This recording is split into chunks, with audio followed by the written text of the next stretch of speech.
Bonjour, j'espère que vous allez bien. Aujourd'hui, je vais vous lire le dernier extrait de La tapisserie de Notre-Dame, présentation de la Beauce à Notre-Dame de Chartres, deuxième partie, de Charles Péguy.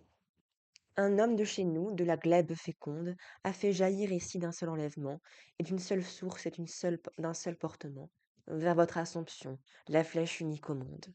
Tour de David, voici votre tour Beauceronne. C'est l'épi le plus dur qui ne soit jamais monté vers un ciel de clémence et de sérénité, et le plus beau fleuron de dans votre couronne.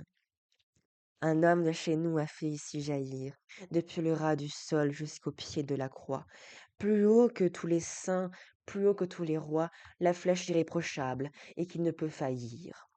C'est la gerbe et le blé qui ne périra point, qui ne fanera point au soleil de septembre, qui ne gèlera point aux rigueurs de décembre.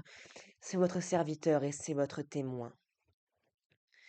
C'est la tige et le blé qui ne pourrira pas, qui ne flétrira point aux ardeurs de l'été, qui ne moisira point dans un hiver gâté, qui ne transira point dans un commun trépas. C'est la pierre sans tache et c'est la pierre sans faute, la plus haute oraison qu'on ait jamais portée, la plus droite raison qu'on ait jamais jetée, et vers un ciel sans bord la ligne la plus haute. Mais vous apparaissez, reine mystérieuse, cette pointe là-bas dans le moutonnement, des moissons et des bois dans le flottement, de l'extrême horizon, et ce n'est point une yeuse, ni le profil connu d'un arbre interchangeable, c'est déjà plus distante, et plus basse et plus haute, ferme comme un espoir sous la dernière côte, sous le dernier coteau, la flèche inimitable. Nous avons eu bon vent de partir dès le jour. Nous coucherons ce soir à 2 pas de chez vous.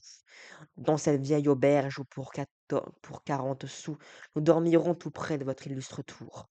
Nous serons si fourbus que nous regarderons, assis sur une chaise près de la fenêtre, dans un écrasement du corps et de tout l'être, avec des yeux battus presque avec des yeux ronds, et les sourcils haussés, jusque dans nos fronts, l'angle une fois trouvé, par un seul homme au monde, et l'unique montée ascendant des profondes, et nous serons recrus, et nous contemplerons.